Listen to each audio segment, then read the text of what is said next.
House. Kia ora tātou. Dr Shane Retty.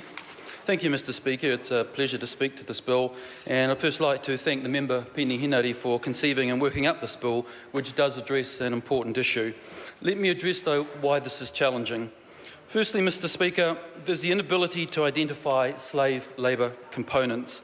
In a complex, multi-sourced logistics and manufacturing global supply chain, how do you identify what was done in a slave labour environment and what was done in a standard environment? I think, second, Mr Speaker, there's the real risks of being caught up in trade restrictions and being challenged by the WTO. I think, thirdly, Mr Speaker, the case is made, and I heard it just a moment ago, that Belgium and the USA have such legislation. Well, the USA has actually always had slave labour legislation since the Tariff Acts of 1930, but only recently have they closed the loophole that still allowed products to be imported if they otherwise couldn't meet consumer demand, the consumer test of 1930. Even so, after many years of legislation with little impact, they too struggled to identify the sources of slave labour. I think we should also reflect that the USA is currently having that legislation challenged in the courts as well. Belgium's also been mentioned. Well, Mr Speaker, since 2003, Belgium has had a social label for products and services that meet the ILO covenants that include rejection of child labour and forced labour. Now, the Belgium social label requires chain management of the entire production chain down to the raw materials phase. For example, for a T-shirt, it's not just the sewing workshops, but also textile factories and cotton fields.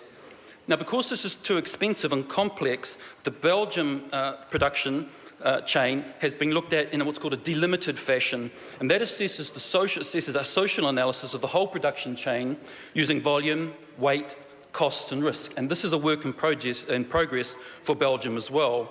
Now, the social label in Belgium is guaranteed by the government.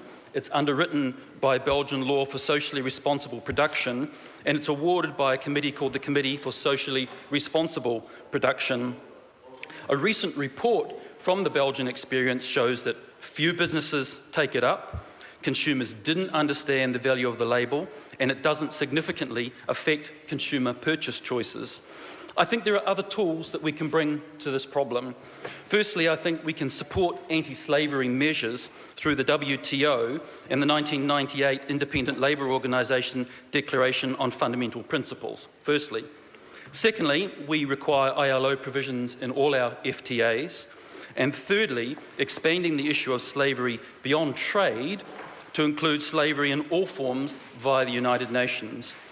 Mr Speaker, I want to reinforce that we're absolutely supportive of the intention and principles of anti-slavery and would welcome engaging with the member on steps forward that learn from the approaches that other countries are taking and help us fine-tune and develop new tools that we might use. Mr Speaker, I commend this contribution to the House.